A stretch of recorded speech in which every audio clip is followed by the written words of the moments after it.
Bonjour Morgane. Bonjour Kathleen. Alors, tu es ici pour nous présenter ta nouvelle application qui s'appelle Proud. Donc, Voilà, c'est Proud ou Proud pour les vrais Français. Euh, Cette application, c'est un réseau social euh, pour les handicapés, pour les aider à trouver l'amour en fait. Je suis parti d'un constat en fait, que les handicapés ont des interactions sociales qui sont vraiment limitées, pour des raisons liées à la difficulté à se déplacer notamment, mais également à se faire comprendre et à se faire accepter socialement, pour les autistes. Et là, je sais de quoi je parle.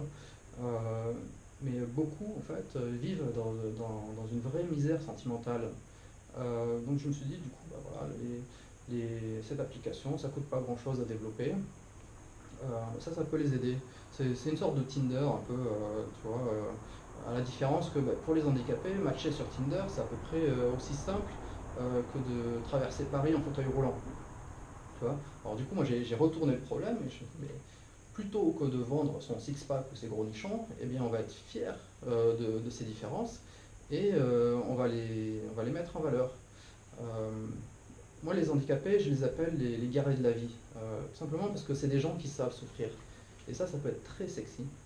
Euh, Tu vois, il y a quelques années, je suis sorti avec une fille incroyable qui avait gardé une main paralysée à la suite d'un accident de moto en Inde.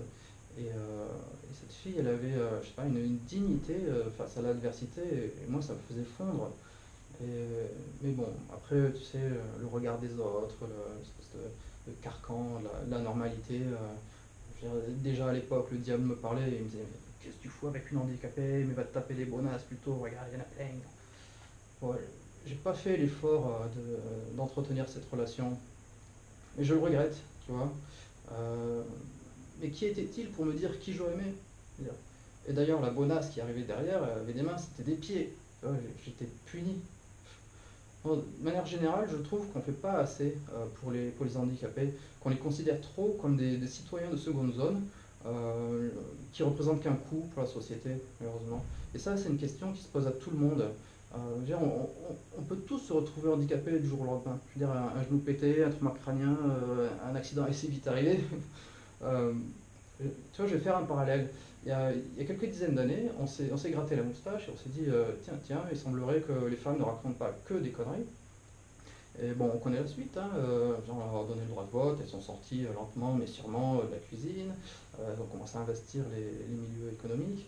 Euh, bon, on peut quand même admettre qu'il s'agit d'un projet, comment dire, une belle avancée, je veux dire, dans nos sociétés. Euh, En passant, il reste du chemin. Je ne sais pas si quand tu regardes parmi nos élites, hein, que ce soit dans les médias, dans les politiques et surtout dans les conseils d'administration des entreprises, qu'elles sont largement sous-représentées. Et que d'ailleurs, c'est surtout celles qui portent la moustache qui s'en sortent le mieux. Tu vois. Euh, Moi, je trouve qu'on manque cruellement de féminité à des postes décisionnels clés. Euh, je me dis que si on avait accordé le pouvoir aux femmes il y a 30 ans, ben, peut-être qu'on aurait résolu le problème des sans-abri plus longtemps. Peut-être qu'on aurait moins fait la guerre. Euh, Tu sais, moi, je fréquente un petit peu les milieux associatifs et solidaires. Euh, Ben, il s'agit principalement de femmes aux revenus très modestes. Je veux dire, mais pourquoi est-ce que ce sont les plus faibles qui sont les plus généreux? Ça devrait être l'inverse, non? Enfin bon, bref, moi je voudrais qu'on se la gratte de nouveau, mais cette fois-ci pour les handicapés, et qu'on se demande ben, comment leur donner la place qui devrait être la leur dans notre société. Ce qu'il ne faut pas oublier, c'est que les handicapés, c'est les futures stars de demain, si tu veux. Quand va arriver le transhumanisme, ils seront les premiers à oser se mettre je sais pas, des jambes bioniques ou des implants dans la tête. Très probablement, ils nous surpasseront dans bien des domaines. Donc autant leur donner la place qui devrait être la leur dès maintenant, avec les technologies dont on dispose. Euh, c'est pourquoi je crée Proud.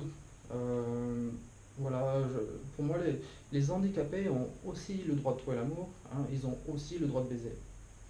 Euh, bon, après, comme je viens de commencer le dev, j'ai que trois catégories, hein. J'ai fauteuil roulant, trisomique et neurodivergent. Mais je vais bientôt en rajouter d'autres, genre pour les manchots, pour les aveugles. Mais après, c'est ouvert à tout le monde, en fait. Et D'ailleurs, je dis à tous ceux qui n'arrivent pas à trouver leur place dans la société, hein, qui ont du mal et qui souffrent là, qui étouffent dans ce carcan de la normalité, mais je dis, mais brisez vos chaînes, cassez-moi ces putains de murs, hein, et dispersez-vous et baladez-vous de la place là. Et je sais pas, perdez-vous là dans des déserts de créativité et de folie. Et vous me croiserez peut-être d'ailleurs. Mais trouvez votre coin de paradis, l'endroit où on dira que vous êtes belles et beaux. Et venez sur Proud. Allez, faites péter les serveurs. Et donc, euh, quel est le business model de Proud? L'application est entièrement gratuite. Mais sinon, j'ai fait aussi une version pro, Proud Pro, pour seulement 1 euro. Ok. Donc avec la version 1 euro, je suppose qu'on a des choses en plus, des options supplémentaires. Non, en fait, elle fait rien de plus. Mais c'est juste moi pour m'aider, parce que pour changer de pompe, parce que t'as vu, elles sont complètement usées. Voilà.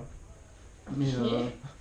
après, sinon, sinon si vous souhaitez me soutenir dans ma démarche, ou simplement que vous êtes curieux de voir ce dont je suis capable, euh, mais vous pouvez toujours faire un don aussi depuis l'application gratuite. Bon après, allez-y doucement hein, sur les inscriptions parce que je viens de démarrer le dev. Techniquement, je suis à peu près au niveau de Troposphere 5. Je les salue d'ailleurs, je me suis un peu inspiré de leur stratégie. J'aime bien cette idée de démarrer de zéro, d'avancer pas à pas, de faire avec les moyens du bord et de n'avoir peur de rien et surtout pas du ridicule. Et de quand même rêver des étoiles et de se dire qu'un jour on ira dans l'espace. Super.